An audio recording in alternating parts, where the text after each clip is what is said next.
No, It is. I think we're live. We're live. Go Dodgers! Go Dodgers! Are you in a dark dungeon, Steve? You look. Yeah, my settings are off a bit tonight. Yeah, you look kind of dim. I'm bright and cheery. I want to make sure everybody realizes I am a definitely a fair weather fan. I don't watch sports at all, but our kids are super into the Dodgers, and the games have been exciting. So we're showing the team spirit here. So I guess I have to get done in 20 minutes so everybody can watch the game. I don't know if you got that many Dodger fans in your chat room. I know one who is not there tonight. Who's that? Michael, because he's at the Astros game. Michael King. Oh, really? He's actually at the series. He's going to all, or has been to all three games there in Houston. Really? Well, all two, I guess. About to be three. Okay. All right. Well, let me do a little test of a recording here. All right. Here we go. Hi, this is Allison Sheridan of the NosillaCast. Wow, that was scratchy. Hi, this is Allison Sheridan of the NosillaCast podcast. Host is Podfeed. Whatever. Main idea was whether you can hear this. Hi, this is Allison Sheridan of the NosillaCast. Wow, that was scratchy. Hi, this is Allison Sheridan of the NosillaCast podcast. Host is Podfeed. Whatever. What was the scratchiness from? There was a crack, a pop in the that USB problem. Every once in a while, you just get this. I think it is because I'm on low latency mode on audio hijack is probably why. So, Kaylee Deo, that's a new name. Yeah, welcome, Kaylee Deo. How are you? New here, huh? Yeah, somebody new comes, you should make fun of their name. No, you were just having fun, right? Yeah. Nice to meet you. I'm writing your name down for future reference. How exciting. All right. Well, let's watch out for Kevin. Sandy, keep an eye on Kaylee so that Kevin doesn't do anything obnoxious. Rose is not here yet. I'm sure she'll be here soon. Looks like we've got, we're going to take roll call. We've got Steve and Brett and Kevin and Dan and Dave and Jen Choi and Kaylee and Joe, John, Nuris, Rush, and Cindy. All right. I think we're ready to start recording. I'm ready. Let me go on mute, Podfeed. Yeah, there we go. Let me bring in, I've got my new process of actually playing my GarageBand jingles. There we go. Intro music. I'm forgetting all my new things. Like I forgot to, I now am posting the security bits as blog posts. And I forgot to do it until like 10 minutes ago. NosillaCast NC app. There we go. Wait, that's not the right place. NC audio. How about there? It's weird. Glitchy thing. All right, here we go. That didn't sound right. Hi, this is Allison Sheridan of the NosillaCast podcast, hosted at podfeed.com, a technology geek podcast with an ever so slight Apple bias. Today is Sunday, October 29th, 2017, and this is show number 651. Well, before we get started, I wanted to warn you that we might have the show come out on Monday next week instead of Sunday night. Steve and I are going to San Diego to help Lindsay and Nolan move. And, well, actually, we're going to watch Forbes while they do all the moving. But anyway, we're not sure they're going to have good internet set up. We're not sure if we're coming back on Sunday or Monday. So we're not really sure whether we're going to be able to pull off a live show on Sunday.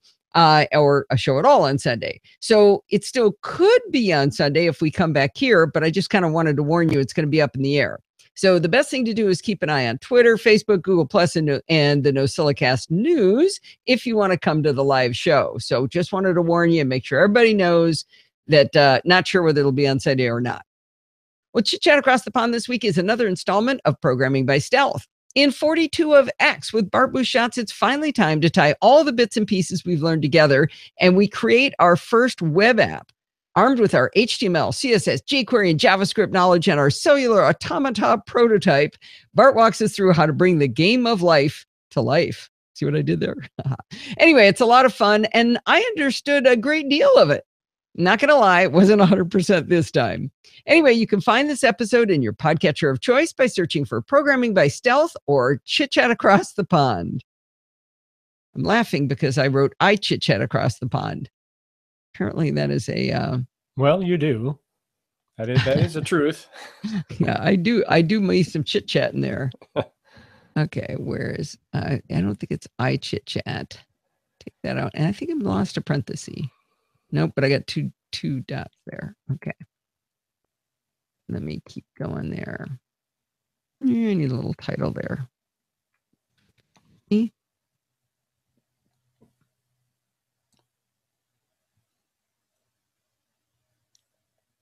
All right. Here we go. Did I miss anything good?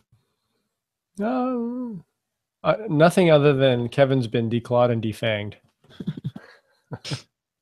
That's good. General Choice asking about audio issues.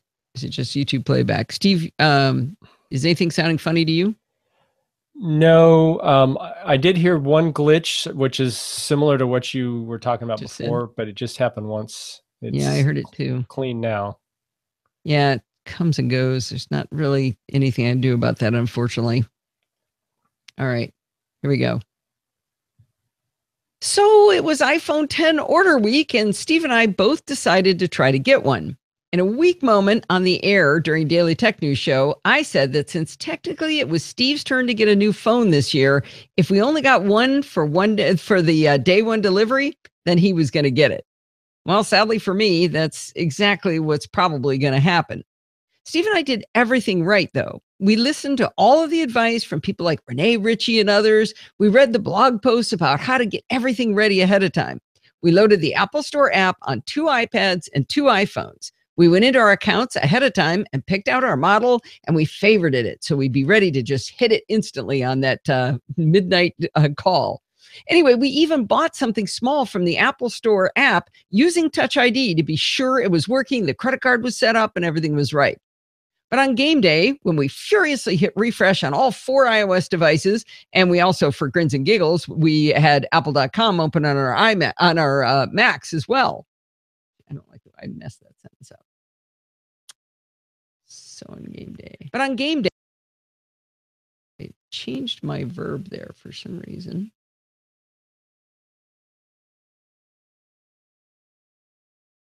On game day, we furiously hit refresh on all 4 iOS devices, and for grins and giggles, we were on apple.com on our Macs as well, hitting refresh. So it was refresh. Actually, on the Apple Store app, you have to actually quit and restart it. It was really a pain. So anyway, we had 6 devices going at it. For 7 minutes from midnight until 12:07 a.m., when I got in on the iPad finally at 12:07. I ordered mine lickety-split, and I got day one delivery. I realized then I could order another one. So while Steve was still trying to get in, I tried to order the second one for him. Well, in the US, as of right now, you have to buy your iPhone associated with a carrier. We have AT&T. So the screen that Apple pops up, which we did not see in testing, by the way, asked for 3 pieces of information. It asked for the phone number, last 4 digits of the social security number, and zip code. Well, I typed in Steve's number, his last 4 digits of his social security number, and our zip code. I got a screen that said I had a reservation, but not an order number. They said I'd get an email when I could proceed to actually execute as an order, but nothing came. So while we're sitting there trying to figure out, okay, now what do we do? What does that mean? Do we actually have 2 phones or not? Steve continued to try to get in, and he finally succeeded. He also entered his phone number, 4 digits of his social security number, and our zip code. But he got an error saying the zip code and social security number did not match. Well, that doesn't make any sense because, I mean, your social security number is not associated with your zip code, but it didn't really make any sense. After, a half dozen furious retries, we sadly went to bed not knowing what was going on with the second order for him. In the morning, before I got up, he realized what the problem was. They asked for the last 4 digits of the social security number, but they didn't say whose social security number they wanted. Turns out it's the social security number of the account holder, not the person with the phone number. So they wanted mine, not his, even though it was for his Apple ID and his phone number. They wanted mine because I'm the owner of our family plan on AT&T. Even though he has full access and ownership privileges to change it, it's associated with my Social Security number. So that text box was really badly labeled, in my opinion. It should have said Social Security number of the account holder. Anyway, he figured this out while I was still sleeping, and he went ahead and ordered it, and he got 2 to 3 weeks for delivery, which means I won't have a phone on day one. Except, you know how they're going to have them in store on the 3rd? Well, my buddy Pat Dingler and I have decided that we're going to give it a try and see if we can stand in line long enough to get one. Let's just hope this is not a remake of the one time I stood in line for the iPhone 4 and it took 10 hours to get it. Anyway, stay tuned till next time and find out if I'm happy or sad. In any case, we can all agree that I'm a saint for letting Steve have the first iPhone. Number 1, you are a saint. Assuming you do indeed let me have the iPhone. Yeah, that's true. We don't know what I'm going to do in a weak moment, right? Number 2, my delay isn't 2 to 3 weeks. It's 5 to 6 weeks. Are you serious? I'm not. I didn't know that. December 11th to December 18th. Oh, crap. You told me, I swear you told me it was 2 to 3. Nope. That would have changed something I did. I don't want to get into it. No, it's too late now. I really thought it was 2 to 3, Steve. Okay, well, there's no question I'm standing in line. I'll change it to 5 to 6 in the show notes. All right. I'm even more of a saint than I thought. If you hadn't gotten up early and changed it, we would have still gotten that other phone on the day one. Really? Yeah, because I had a place in line, and had you waited till I got up and we got that email at 10 o'clock, we would have been able to change it to the right Social Security number, and we would have gotten it on day one. Well, shoot. Yeah. Should we modify this blog post? No, it's too sad. Okay, let's keep going. Hopefully, I'll be successful. Maybe I'll go at 3 in the morning, not 4 in the morning. Wait, now. When would we have gotten it? Had we changed it on your order? 10:51 a.m. was when the email came saying finish your order. We would have been able to go in and fix the Social Security number. But I never knew you even got that email. Well, you didn't know because it came after you did the after you changed it, so there was nothing I could do. I called Apple and it was too late. So that's too bad. Yeah. Well, we'll survive. Okay. I'm muting. You mean you'll survive, I think, which is really snotty, so you better not say that. Okay, here we go. Helma from the Netherlands has become a lovely friend. She started our friendship by offering to help me with the places where I was struggling in programming by stealth. She specifically is really good at CSS. She's helped me improve the look and feel of podfeet.com and helped me stand on my own 2 feet by teaching rather than doing it for me. We've had a couple of fun play dates over Skype. During the most recent session, she showed off her shiny new big girl microphone. I believe she said it was a Samson CO3U, which, by the way, is only $90 on Amazon. And of course, there's a link in the show notes. Anyway, when I heard her great audio, I told her that she simply must review something for the Nosilla Castaways. That's how you get punished when you help me. Anyway, she scampered out of the room yelling, "Hold on!" And she came back with her new favorite gadget. I'll let her tell you in her own words about it. All right. Please tell me I have Helma in the right spot. There's Helma's recording. I have a habit of forgetting to put the recordings. Where is it? There it is. Where should I put that? I'll just put it on the same line as me.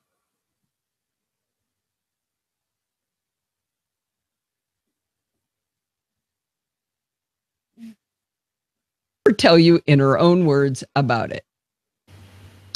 This is a review from listener Helma from the Netherlands of the Sennheiser PXC 550 wireless headphones. It's my first review and my first audio contribution, so please bear with me. By the way, I'm not an audiophile, so don't expect this review to rant about the sound qualities. My qualifications simply go from horrible to nice. Anyway, Alison always asks us, what's the problem to be solved? Well, Actually, I had two problems to be solved. These are probably very first world problems, but there goes. My husband likes to watch sports a lot, which I usually can stomach for about 5 minutes. I don't want to move off to the bedroom or my computer every time I want to watch something else, and watching something on my iPad with the TV blasting something different is very difficult. So I was looking for a way to sit in the living room but watch something other than what's on TV. While preparing for our overdue summer vacation, I realized I'd love to have a noise-canceling headphone so I could watch some TV shows on my iPad during the plane trip. And it could double for blocking out the sports noise from traveling. Sorry, that was me making it jump there. I am going to keep us going.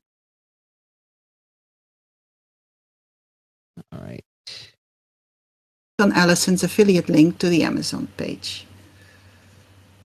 Okay. There's quite a hum on that. Yeah, background noise.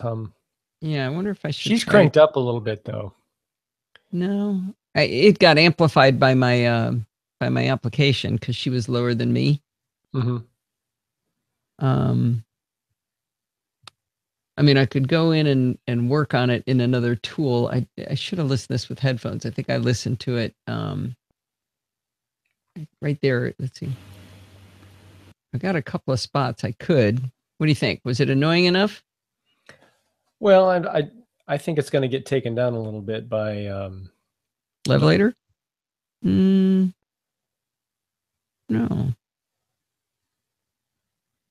Let me see.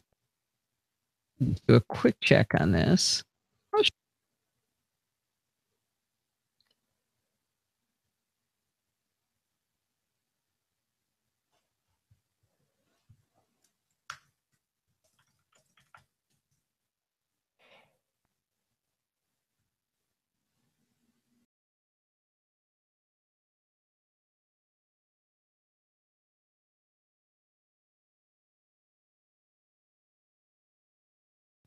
No audio from you, Podfeet.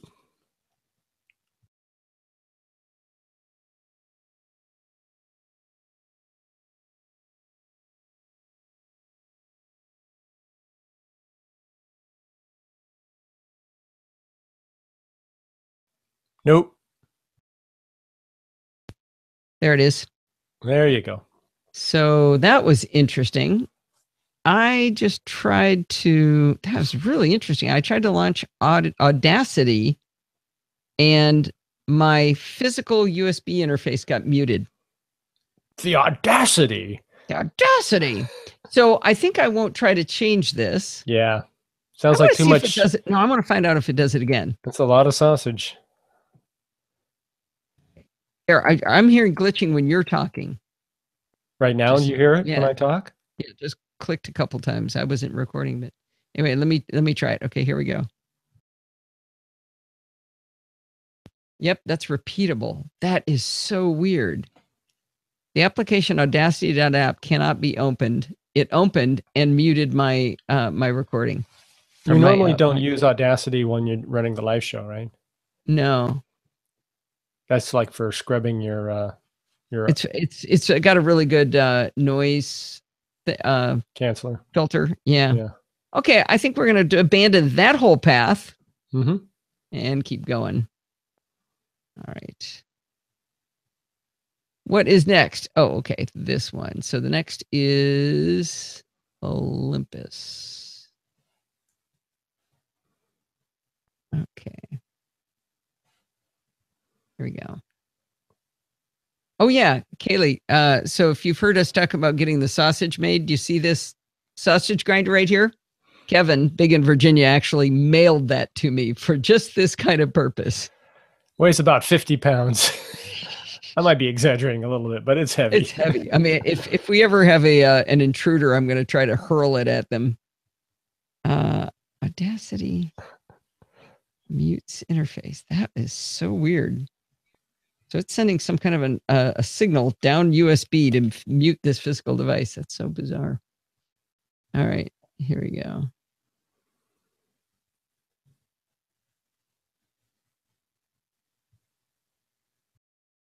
If I didn't have the screenshots to prove it, you would think I was making this next story up. Olympus, the camera manufacturer, is blocking their own content unless you allow third-party ad tracking from a company called Criteo. I first discovered this when I used my iPhone to go to getolympus.com with the intent of comparing the Olympus OMD EM5 Mark II to the EM10 Mark III. I'm going there because I want to buy something from them. Okay, that's what getolympus.com is. It's a place you buy things. Well, with iOS 11 and High Sierra from Apple, third-party cookie tracking is blocked by default. It doesn't stop ads. It just keeps companies with whom you have no relationship from collecting your browsing history as you move around the internet. When navigating to the Olympus site, getolympus.com, you'll see a pale yellow banner on top that says, and I quote, "Your browser no longer supports cross-site tracking, so your favorite sites cannot use Criteo to tailor ads to your interest. Click any link on this page to use Criteo's cross-site tracking technology. To disable Criteo services or delete collected data, click here. This message only appears once, but you can update your settings at any time." Well, I took a look in Wikipedia. I found an article about Criteo, and it said, Criteo is a personalized retargeting company that works with internet retailers to serve personalized online display advertisements to consumers who have previously visited the advertiser's website. Well, I had no desire to be tracked by Criteo, and I was delighted that my browser had stopped their attempt to follow my browsing history on the internet. But this notification says that if I click on any link on getolympus.com, I am agreeing to allow them to track me. My curiosity was up on what would happen, so I purposely clicked on one of the links. Now there was another banner on top which read, "Thanks for choosing to enable Criteo services. If you change your mind, adjust your settings at info.criteo.com/control." Well, I then navigated to info.criteo.com/control, and on that page, I found a section entitled User Choices. There was a very clear switch labeled Opt Out, and it was switched to off. Needless to say, I turned that switch back on. I went back to getolympus.com to make sure that I was back to the original cookie tracking warning on Olympus's own website, and indeed, it was back to complaining that I wasn't letting them track me. I guess that's the only good news to the story was you actually can turn it back off. I think it's going to be quite normal for people to ignore that message and click on the content they seek and suddenly be tracked on the internet. I'm absolutely appalled that Olympus would agree to do this, and it makes me really reconsider whether I want to buy from them. Now, I did find one good bit of news. Seeking Alpha posted in an article this week about how Criteo's stock price has dropped 4.2% as a result of the changes Apple made to Safari. So that was good news. If you'd like to learn more about cookies, why they're a good thing, and how third-party cookies are being abused, please check out this post in the show notes from Security Bits by Bart Busschots. I should say, check out. Please check out. We got our first leadoff hitter. It's on first base. Okay, good. I'm still recording. Hang on. Oh, okay. Dang it, what did I say? Lost my train of thought. And how third-party cookies are being abused.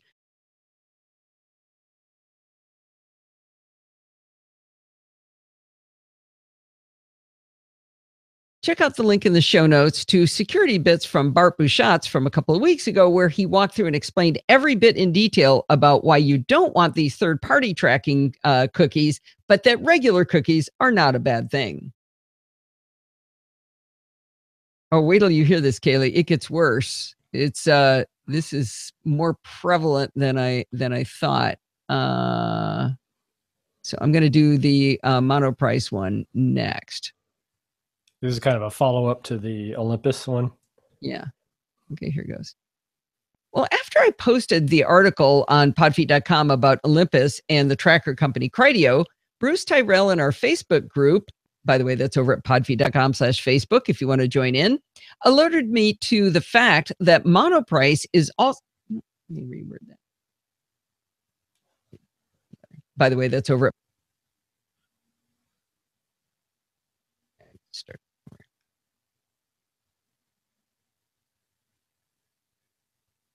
Oh, Rose did make it in. Good.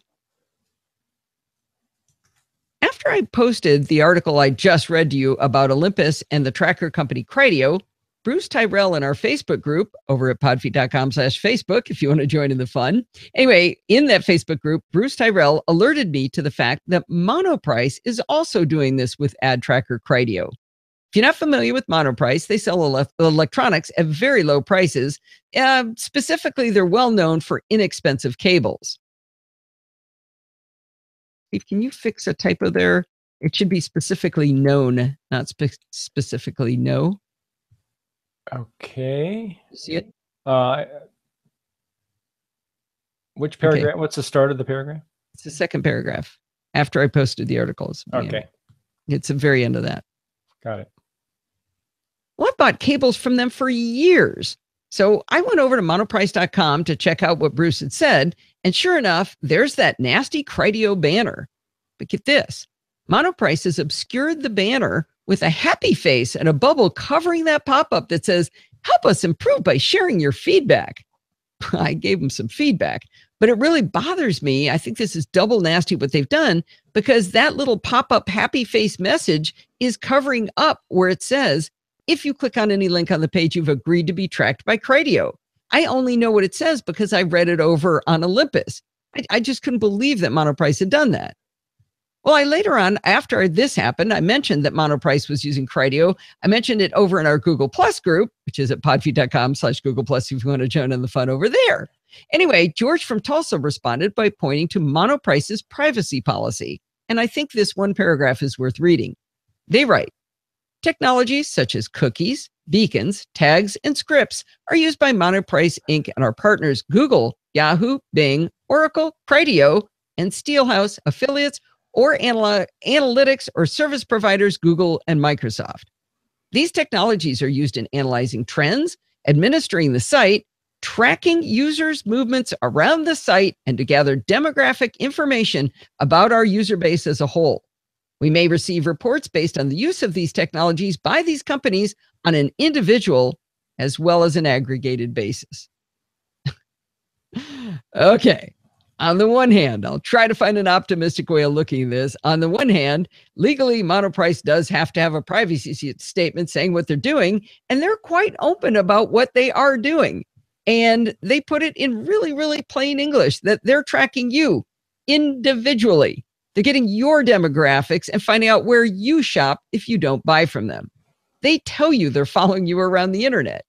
It's quite open of them to tell us all of this and in such plain English. On the other hand, I am paying for physical goods from this company, and I have no intention of allowing them to do this. As Bart likes to say, vote with your dollars. We bought a half dozen high-speed 4K HDMI cables this week. We did not buy them from Monoprice as we would have had they not done this. We always buy from Monoprice. Instead, we bought them from Amazon Basics.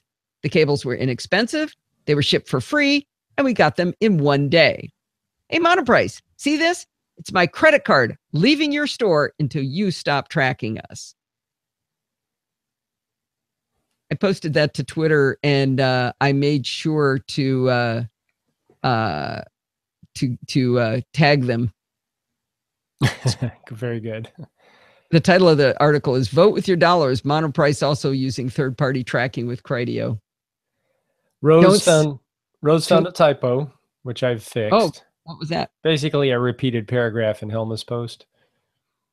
Really? Yeah. Huh. Wonder how that happened. Don't know. All right. What's our... Thank you, Rose. Sandy says, bravo. Oh, for what? For torturing Monoprice? Oh, you just went to Monoprice and then to Criteo and turned off their tracking. So I don't think you'll get the tracking unless you click somewhere. But John, that's good. Yeah, just everybody go there and turn it off and then leave. Yeah, let's see what your tracking says. We all left. Isn't that just dirtbaggery? Bart said he was really glad that I didn't tell him about this on the air because he said some distinctly non-Girl Scout safe words. All right, so I think, yeah, okay. So we're up to Patreon. We're probably going to get out of class early today because I forgot I had security bits and I actually had an extra article, but I'm going to save it for next week. All right, good. All right, here we go. I'd like to give a big shout out to all of the awesome NosillaCast castaways who continue to contribute financially to the success of the Podfeet podcast. These lovely people went over to podfeet.com/Patreon, created an account, or used the one they already had for supporting other shows, and they chose a dollar amount to contribute per show. I only charge the patrons for the NosillaCast because it's really nice and predictable. You know, there's 4 shows a month. It would get really complex if I charged for Chit Chat Across the Pond, and then for Programming by Stealth, and then for Chit Chat Across the Pond Light, right? You'd have to decide which ones you like, and the math would be hard for me. We'd have to do all this complex stuff. But by linking it to the NosillaCast, you know that barring a catastrophic event, there will always be a NosillaCast every single week. I mean, there has been for more than a decade. We haven't missed a show. So whether you just like the NosillaCast, or just Programming by Stealth, or just Chit Chat Across the Pond Light, or maybe you like all 3, sign up at Patreon and you get billed for 4 shows a month. Thank you again to all of the awesome patrons we already have for the show. That click happened a bunch of times in that. Yeah, I heard 3 or 4. Did I re-record that? I was awfully energetic. I nailed it. I would stay with it. Just keep All right. So now it's time for some Security Bits music. We're at 23 minutes already there. And we'll throw in some Security Bits music. Steve loves the Security Bits music. Yes, I do. He picked it. It's kind Actually, of snappy. You give me a choice, right? I gave you a choice, yeah. But that's the one I was hoping you'd go with. Kayla, you're fun. I'm glad you came. Sometimes on people's first times in, they're kind of quiet and they lurk in the background. All right, let's hear how this gap sounds here. We have for the show. Okay. Show.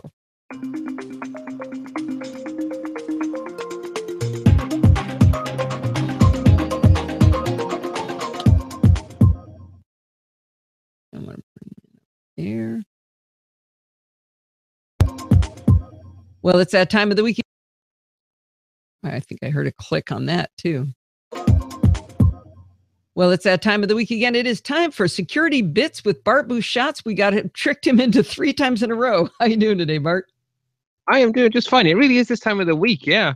Although, you see, there's a downside here because normally you count on the Security Bits weeks, meaning you don't have to do much work because Bart does all the work. Right. But by stretching me out like this, there's only half as much news. I'll still milk you. You know I will. Yeah. And I got Helma who helped me out with a review. I'm in good shape. So it's giving me time to work on my homework. Oh, excellent. Whereas I'm working on next week's. Yeah, I'm working on the next step. I've been playing with Conway's Game of Life all week. Ah, all right. So anyway, what's our security medium for today? To be honest, there was nothing this week that warrants that level of a deep dive. There's a few things out in suggested reading, which, if they were not nonsense, could have been a security medium. But the TLDR version of them all is just, this is a non-story story. Oh. And that's not security medium. That's not, sorry, but no. We have rules. We have standards around this place. I make them up as I go along, but yes, we have rules. I like them. All right, so where do we start then? Okay, we also have no notables updates since last we spoke, so we're straight into notable news. The first thing that crossed my radar is a report from the Norwegian Consumer Council. So these guys have showed up a few times. So this is basically a Norwegian government agency with responsibility for protecting Norwegian consumers from the world, I guess. And they occasionally dip their toe into IT stuff. And when they do, they generally end up reporting on really scary vulnerabilities and things. And lo and behold, that's why they're on Security Bits.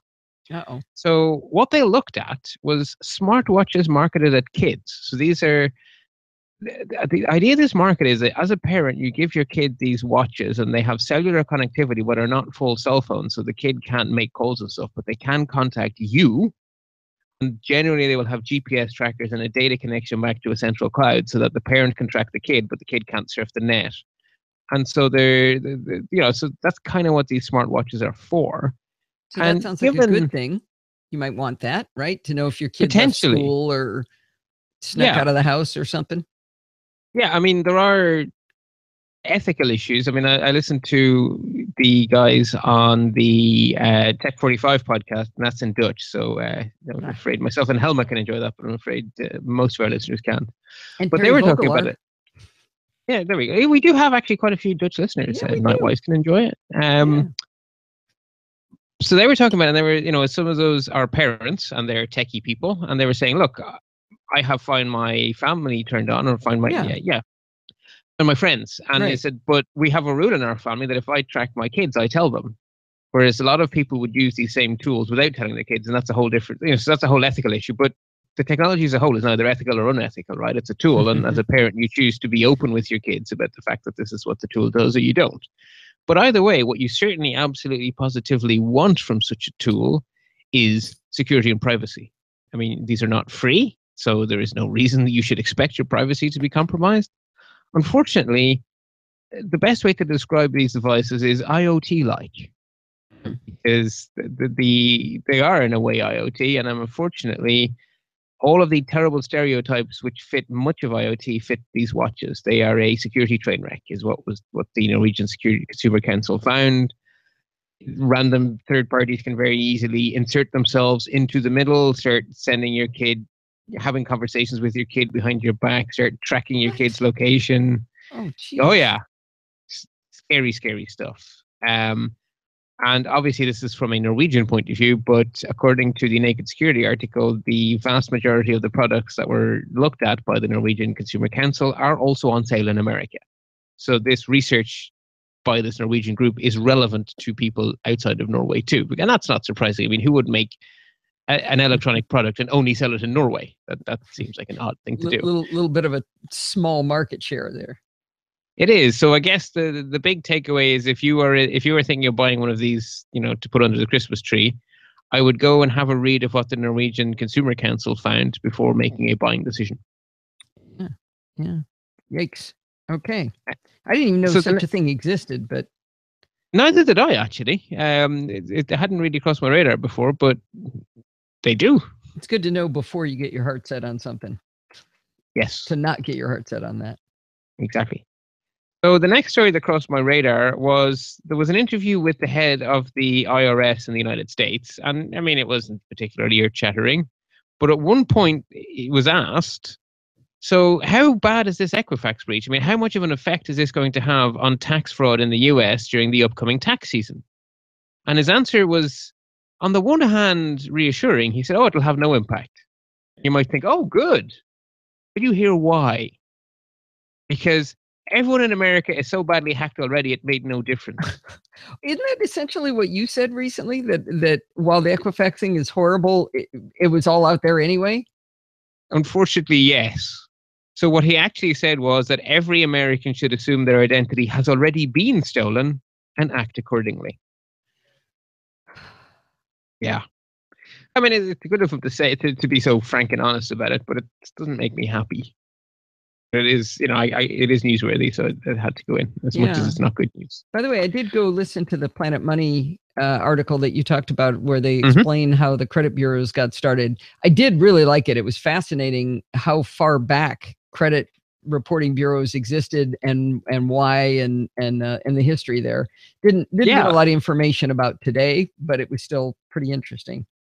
Right. I mean, that was, Planet Money will very often do that. They'll give you the backstory on something, right? So it wasn't an episode about the hack. It was basically so. Yeah. All right. Well, we're going to call it at that.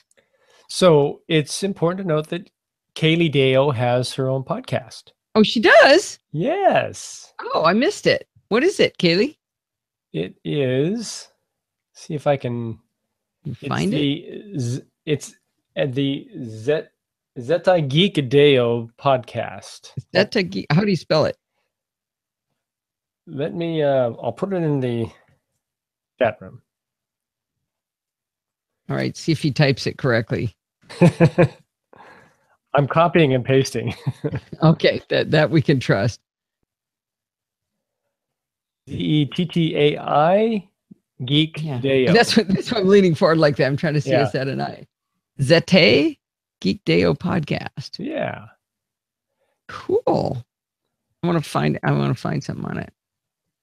Well, yeah. So if you're already podcasting, you are definitely going to do interviews or do stuff for me. Oh, it's Da. Oh, I keep saying Deo. It's Dayo. Dayo? Dayo, not Deo. Dayo. Hele Dayo. I will probably screw that up. Oh, I looked it up on Google and everything looks like it's in Japanese. Yeah, it appears to be a Japanese podcast, although I'm not sure. Okay. Well, I'm glad we got the pronunciation correct there. All right, so let me go ahead and start recording here. Right here. Stay secure. Well, that's going to wind us up for this week. Do not forget to send your dumb questions. We had a dumb question and I have a great answer, but I held that answer till next week. But keep sending in those dumb questions. I love answering them. You can also send comments and suggestions to me at allison@podfeet.com. And you can follow me on Twitter @podfeet. Remember, everything good starts with podfeet.com. You can go to podfeet.com/Patreon, podfeet.com/Facebook, podfeet.com/Google+, podfeet.com/Amazon. And if you want to join in the fun of the live show, head on over to podfeet.com/live, like Kaylee Dayo did for the very first time this week, coming in from Japan. You can do that by going to podfeet.com/live on Sunday nights at 5 p.m. Pacific time, except maybe Monday next week, and join the friendly and enthusiastic Nosilla castaways. Thanks for listening and stay subscribed. I may have said the location twice, but can't do it too much, right? Yeah, that's fine. That was hardly worth buying rounds. Well, you know what? I think the rule is you buy for next time. Are you saying you didn't get your money's worth? I can vamp for a while because I got more work to do. By the way, I have to note, given our Dodgers preference here, we're up 3-0 at the in between the inning and first inning. Wait, first inning? First inning, we got 3 runs. Oh, fantastic. Woo! Go Dodgers. Go Dodgers. Sorry about that, Astro fans, but I'm sure you'll be coming back very strong. Wow. Yeah, I think I'm going to share my screen while I do work here, because that's I got to do this work anyway. So I'm going to let you see what I do after I hang up the show. So this is Hindenburg on the left, and on the right, I'm using an application called Keep It, where it's sort of like an Evernote kind of an app. And I've got a, let's see. What's wrong? Huh, that's interesting. I'm not getting your screen in the live, in my Hangout with you, but I'm seeing it on the YouTube. On the website? Oh, that's weird. That's weird. Huh. Well, anyway, so I've got audio files saved in here, and I can drag my outro music up into here. Oh, it came up. There we go. Okay, glad you're talking over what I'm trying to tell you. Okay, they really are friendly and enthusiastic. Class in a few minutes, have to run. Okay, so nice to meet you, Kaylee. Hope you can come again. That was really fun. So now what I really should do is I should change the shape of this waveform, but I don't. What I do every week is I drag across like this, and then I grab some of this and I drag it down to, I don't know, 13, 15 dB down. And then I drag this part down. And I do it in 2 pieces because I can't grab it all the way to the end. It makes me do it like that. And then I mess around with where this end point is, and I drag this around. And so it goes back up, and then I listen to see if by any chance I caught the right part of the audio. And stay subscribed. Yeah, that was a little louder, but I think I want it to come up a little bit more. And it probably gets all wrecked by Levelator in the end anyway. Stay subscribed. Close enough. All right, and then I save it one more time. And then this is the magic of Hindenburg. What I really like is watch how fast this exports. So I'm going to tell it to export. I'm going to put it in my NC audio folder, and it's going to convert this to AIFF and go. So this normally took about 6 or 7 minutes with Amadeus Pro. And for anybody listening, boom, it's done. I wish Dan was still here. Actually, it would just make him mad because this app is not accessible and Amadeus Pro is. But that was, I mean, it's like 7 seconds for it to export that huge file. So that will, whoops, did not mean to do that. To do that, if I look at that file now, it just exported a 346 megabyte file, hour and 5 minutes. That was I think that's pretty impressive. So now I take that. Some processing? What's that? That includes some processing. Well, right? I'm not sure what it does have to do. So I've got an AIFF I've got all the audio files that have come in and it's saving it in their native format. And I think what their native format is like metadata that they apply to what you give it. So if you look in down here, you see that little Hindenburg symbol right there. That's the Hindenburg file, but it's looking at this folder full of files. So there's all the little recordings I just made. I made 12 recordings live that you were listening. There's the WAV file from which was originally an AIFF, by the way. This is the file from Helma. I've got my intro, outro, and security bits. So you can see it's converted those all to WAV files. But then there's this metadata that goes on top of it. And then, so when I hit convert, I'm not really sure what it's doing, but this is the metadata file. It's only 4 kilobits. And it is like, if you took one of those files like this, Allison3.wave, if I cut that in half, the Allison3.wave is the full file, the full piece. But if I chop stuff out of it, that's in the metadata, the fact that piece is missing out of the middle or whatever. So I don't know. It must not have to do much math to complete because it's, like you saw, it virtually instantaneous. Yeah. So then, yeah. So then I take the AIFF and I'm going to drop it onto a phonic leveler, which is a tool that will, like the levelator that levels audio so that all of the levels are the same. I've got a preset here. This is a NosillaCast, and I'm going to say process files while this is running. So this is not only leveling the audio, but it's also making it to a standard of loudness. If you'll notice, my show is pretty loud, but it's consistently loud, and it's the same loudness as the official loudness standards that people are trying to push for podcasts. So